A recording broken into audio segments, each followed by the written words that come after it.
The Texas sun beat down on the Fort Worth auction grounds, a relentless heat that seemed to amplify the dust motes dancing in the air. An air of resignation hung heavy, thick as the summer humidity. All eyes were fixed on the pen holding a lone Mustang, its coat dull, ribs prominent beneath patchy fur. It stood listlessly, one hind leg cocked at an unnatural angle, a clear sign of injury. The auctioneer, a man weathered by years of sun and sails, droned on, his voice a monotonous litany of the horse's shortcomings. He spoke of its age, its injuries, its lack of training, the faint promise of any future value.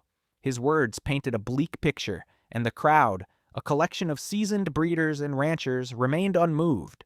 Their faces were impassive, hardened by the realities of their trade, the cold calculus of profit and loss etched into every line. They saw only a broken animal, a liability, a drain on resources.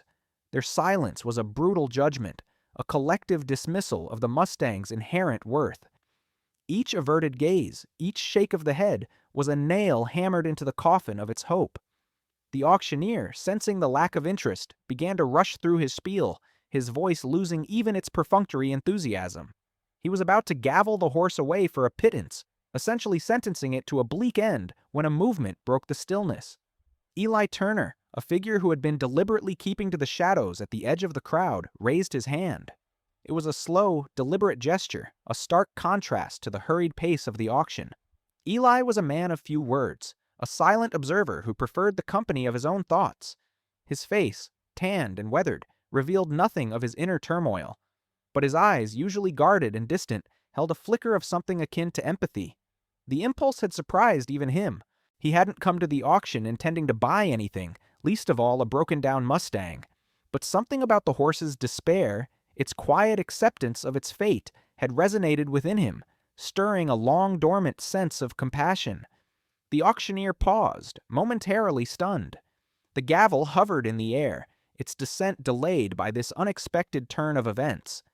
Then, with a surprised thud, it fell. Sold. To the gentleman in the back. A palpable shift rippled through the crowd. Heads turned, glares fixed on Eli. Murmurs, like the rustling of dry leaves, spread through the assembly. The local breeders, men who prided themselves on their hard-nosed pragmatism, regarded him with undisguised disapproval. He had disrupted their unspoken agreement, challenged their values, and upset the delicate balance of their world. In a world quick to discard the broken and the unwanted, a single act of compassion had ignited a spark. Eli stood alone, the new owner of an injured Mustang and the target of a community scrutiny. The weight of his decision settled upon him, heavy and uncertain. What had he done? What would he do now? The path ahead was shrouded in mist, the consequences of his impulsive act unknown. Before we find out, subscribe to the channel and let us know where you're watching from in the comments. To truly understand the quiet defiance of Eli Turner, the solitary cowboy who raised his hand for a broken horse, one must first journey back from the dusty chaos of the auction floor to the vast, sun-baked landscape that defined his existence. His world unfolded on the rugged outskirts of Fort Worth, Texas, a place where the horizon stretched endlessly under a relentless sky, and the rhythm of life was dictated by the land itself. His small, weathered ranch, nestled amidst sparse mesquite and sun-scorched scrub, was more than just a home. It was a carefully constructed sanctuary of solitude, a deliberate isolation from a world that had, for too long, felt like a constant source of judgment and misunderstanding. The very air he breathed on his property seemed to filter out the noise and expectations of others, leaving him with only the honest demands of the earth and the few animals he tended. The local ranching community, while outwardly close-knit, was an intricate web of unspoken rules and deeply ingrained customs. Family ties ran deep, often forming the bedrock of local power and influence, but they could also be stifling, binding individuals to expectations and histories they might rather shed. Reputation here was everything, a currency more valuable than silver, and any perceived deviation from the norm was met with a keen, often insular scrutiny. Eli's own background, though rarely discussed, hinted at a past that had positioned him firmly on the outside, a quiet observer rather than an active participant in the social dances of the established families. He carried the weight of this outsider status, a silent badge that separated him even as he shared the same harsh, beautiful land. His daily routine was a testament to quiet diligence, a methodical series of tasks focused entirely on the land and the modest herd he maintained. There was a profound, almost spiritual connection he felt to the earth, finding solace in its predictable cycles and the honest labor it demanded. The social climate, however, was less forgiving. It was a world where strength, utility, and unyielding self-reliance were prized above all else.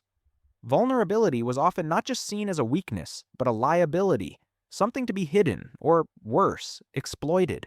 This pervasive environmental ethos, this hard-edged pragmatism, had undoubtedly contributed to Eli's guarded nature, his preference for the profound silence of his ranch over the often cacophonous judgments of his peers. He had learned early that to show a crack was to invite scrutiny, and so he built his walls high and thick. Beneath that stoic exterior, however, lay a profound vulnerability, a raw wound stemming from a past trauma or failure that had, years ago, forced him into this self-imposed isolation.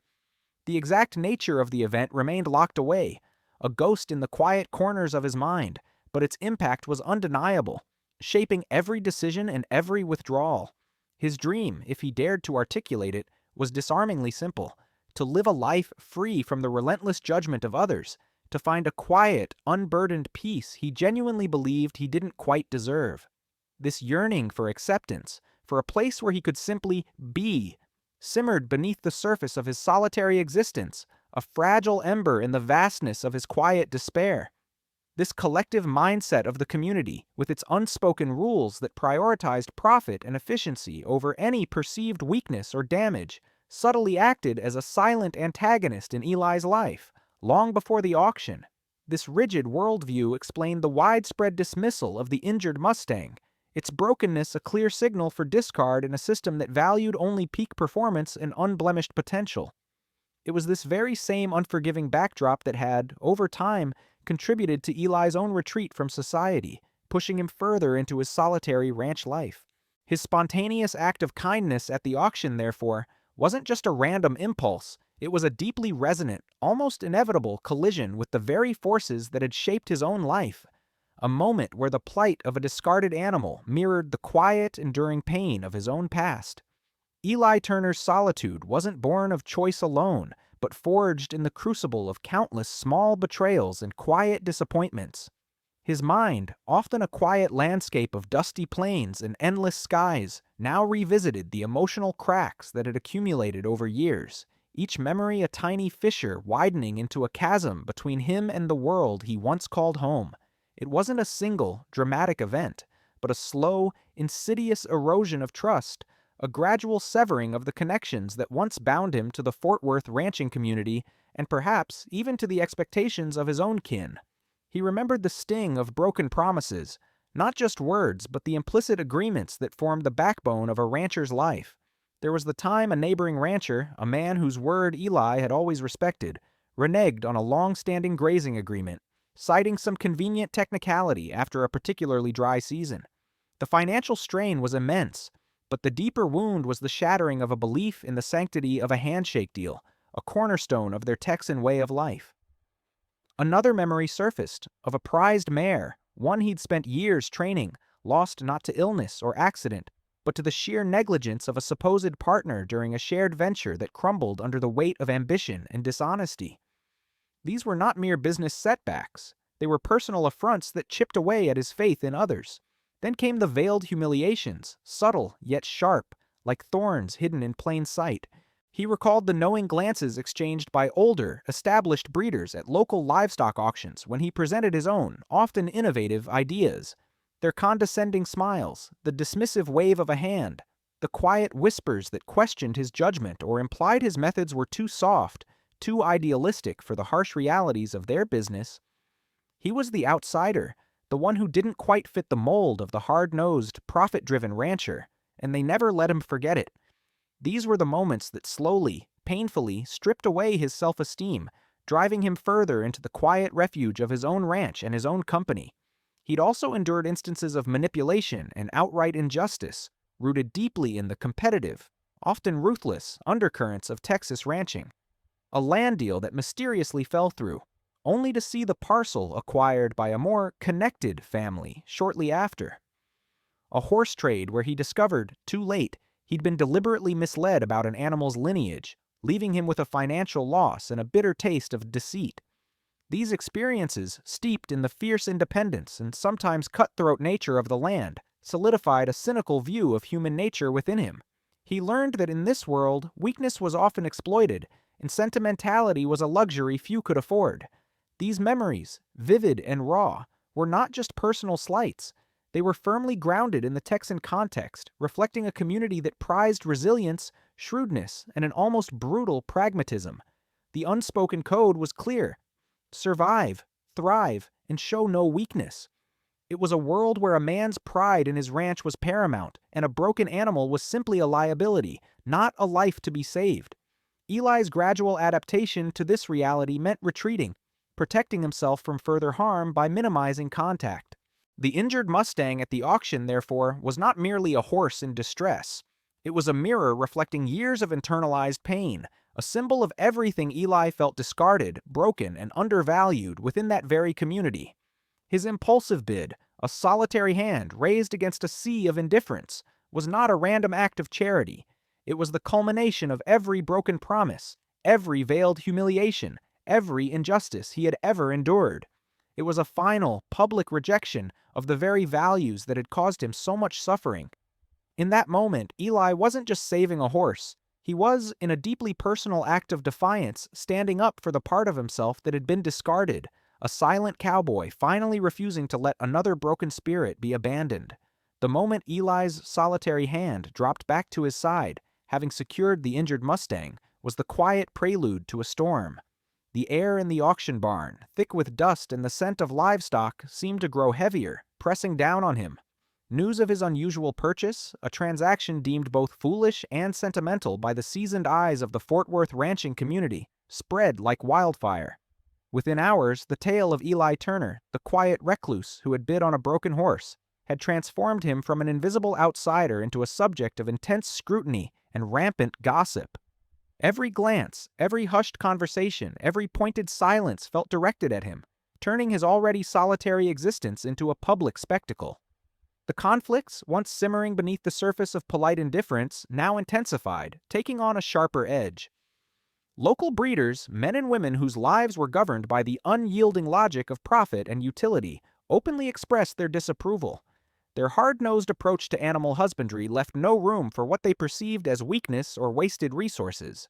Eli's act was seen not as compassion, but as an inexplicable folly, a sentimental indulgence that had no place in their world.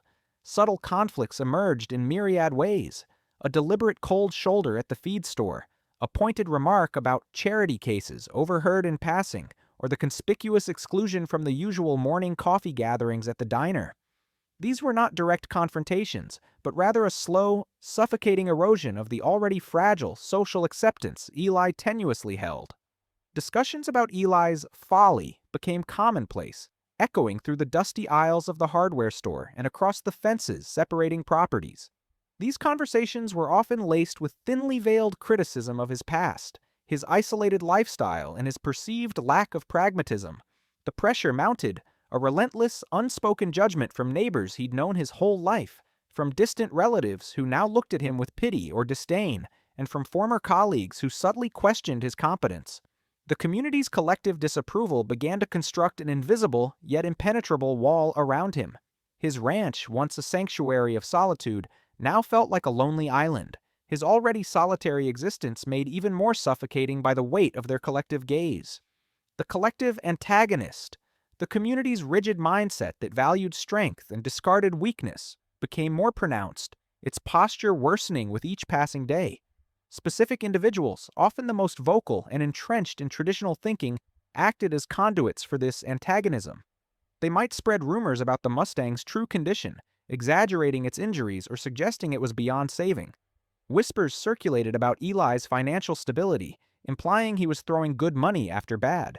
Some even went as far as to suggest, with a feigned concern that barely masked their judgment, that he should simply put the animal down to save himself the trouble, implying that his refusal to do so was a sign of irrationality. Each rumor, each unsolicited piece of advice, was a barb designed to chip away at his resolve and push him back into conformity. Eli found himself in a state of intense emotional suffocation. The air felt thin, his chest tight with the unspoken demands to conform, to abandon the Mustang, and to retreat even further into the protective shell he had built around himself. Every fiber of his being screamed for the familiar comfort of withdrawal, to disappear from their judging eyes. Yet the impulsive act of defiance at the auction had also ignited a spark within him, a nascent sense of purpose he hadn't felt in years. He was caught in a brutal internal battle, the ingrained habits of withdrawal and self-preservation warring against a burgeoning, unfamiliar sense of responsibility and a quiet, stubborn defiance. This was the moment of greatest external pressure, a crucible that threatened to break him, yet also held the potential for an unforeseen transformation, pushing him to the very precipice of a profound breaking point. Bringing the injured Mustang back to his small, isolated ranch was the first real step, and the sheer scale of the challenge hit Eli immediately. The horse, magnificent despite its suffering, was more than just physically broken. Its wide, fearful eyes held a deep, animalistic distrust, mirroring the emotional scars Eli carried. The slow, agonizing ride back, each bump a fresh jolt for the animal, deepened Eli's doubts. He remembered the dismissive glares at the auction, the unspoken judgment, and wondered if he had truly lost his mind. Yet, as he led the limping horse into a makeshift stall, a quiet resolve settled over him. This wasn't just a horse, it was a commitment, a defiant statement against a world that had taught him to abandon. The next morning brought a new presence. Ava McClure, the local veterinarian. She arrived in a dust-caked pickup, her expression professional, tinged with the curiosity that had spread through the ranching community about the crazy cowboy and his purchase. Her assessment of the Mustang was grim. Severe tendon damage, likely a fractured pastern, deep lacerations, and signs of severe neglect, she stated, her voice soft but firm. The chances are not good, Eli. Even if we save its life, it may never walk without a permanent limp, let alone run. Eli listened, his face a mask, but Ava, with her keen eye for both animal and human suffering, saw past his stoicism. She observed the gentle way he touched the horse's matted mane, the quiet determination in his gaze, a flicker of profound compassion beneath his guarded exterior. It wasn't pity, she realized. It was fierce protection. This interaction, this stark professional diagnosis coupled with her unspoken understanding, forced Eli to confront the immense odds. He had to choose, succumb or fight for a miracle. In that moment, a silent, profound decision solidified. He would dedicate himself fully to the Mustang's recovery, understanding this animal was more than just a creature in pain. It was a mirror to his own desperate need for healing. As Eli and Ava began their arduous work, the community's skepticism hardened into more overt challenges. Whispers intensified, morphing into open derision. At the feed store, Old Man Hemlock, a breeder known for ruthless efficiency, scoffed loud enough for Eli to hear, wasting good money on a lost cause. Should have put it down. Saved everyone the trouble.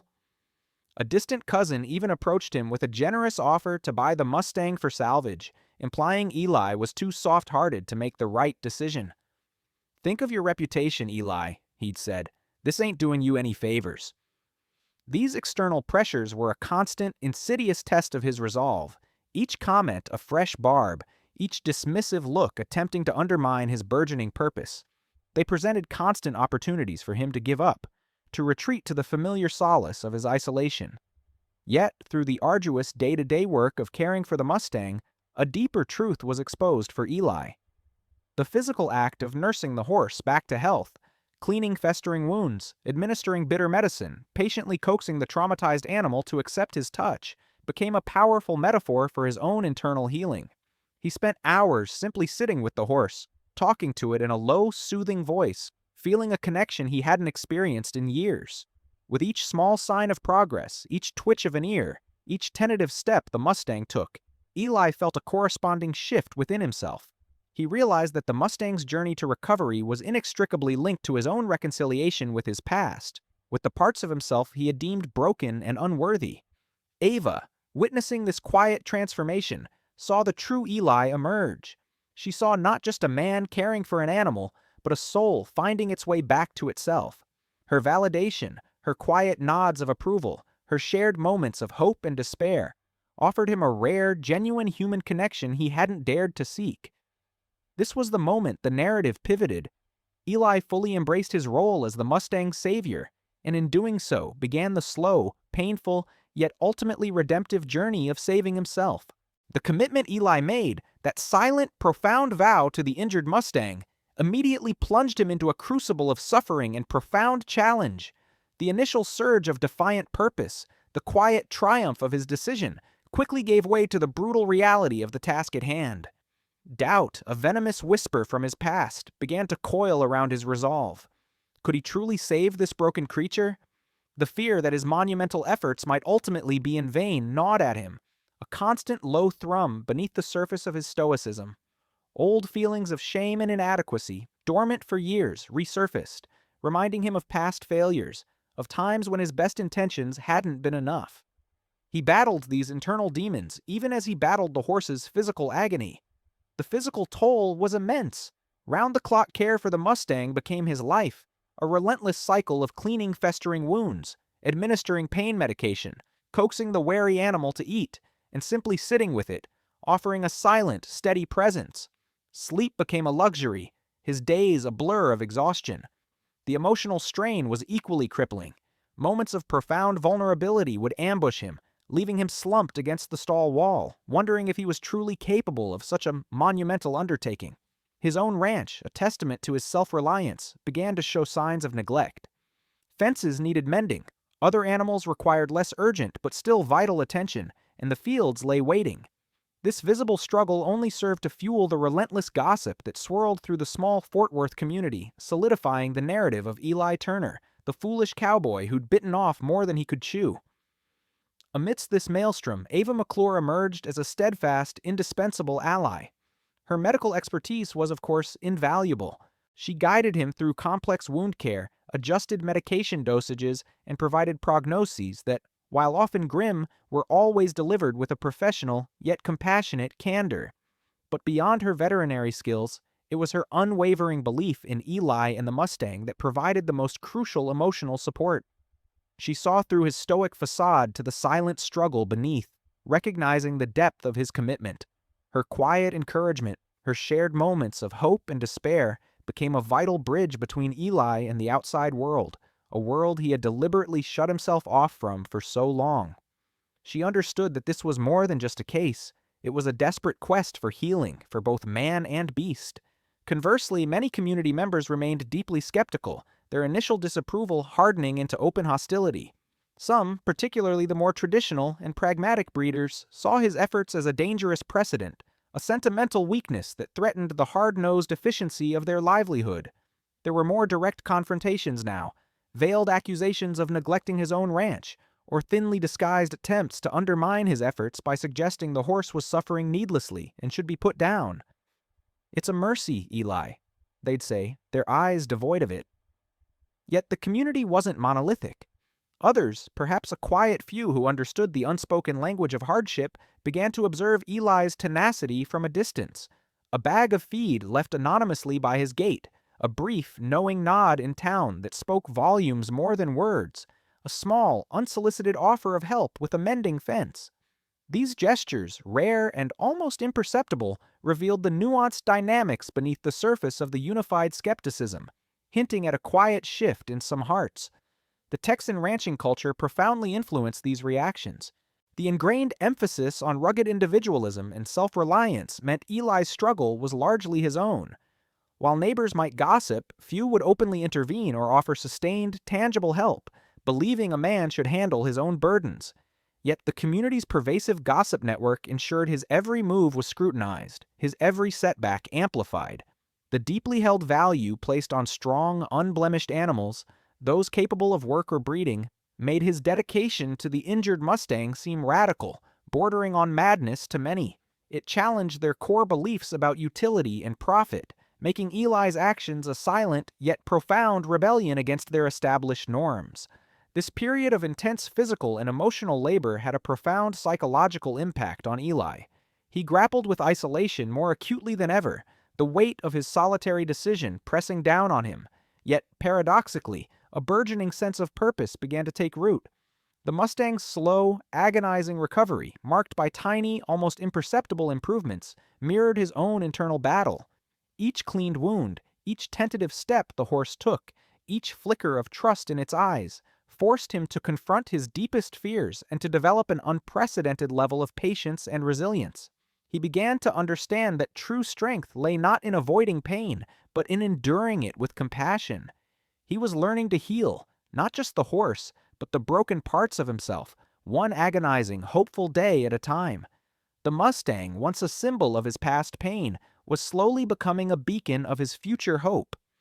The long, grueling months had finally given way to a profound transformation. The injured Mustang, once a broken shadow of its former self, now stood as a living testament to an enduring spirit and the quiet power of unwavering compassion. Its gait, though forever bearing the subtle memory of past trauma, was no longer a limp of pain but a confident, almost elegant stride. The deep, intelligent eyes that had once held only fear and distrust now met Eli's gaze with a gentle, knowing affection. It was not a return to its full, wild glory, perhaps, but a reclamation of its inherent dignity, a quiet triumph etched in every healed scar and every gentle nuzzle. The Mustang had found its peace, a profound state of recovery under Eli's patient, loving care, becoming a symbol of resilience that transcended its physical limitations. Its spirit, once shattered and resigned to abandonment, now shone with a quiet, undeniable strength, reflecting the very essence of endurance. This quiet miracle did not go unnoticed, even by those who had been quickest to dismiss it. The local breeders and judgmental community members who had initially scoffed at Eli's folly now found their negativity exposed, not through direct confrontation, but by the undeniable evidence of the Mustang's thriving presence. Their skepticism, once a collective roar of disapproval, now seemed short-sighted and lacking in true understanding. While none offered effusive apologies or openly admitted their errors, such overt displays were rare in this proud, stoic land. Their influence subtly waned. The gossip that had once buzzed around Eli's name now found less fertile ground, replaced by a grudging respect, or at least a quiet acknowledgement of his extraordinary achievement. Their judgmental attitudes, once so pervasive, now appeared petty and hollow in contrast to Eli's quiet, undeniable triumph.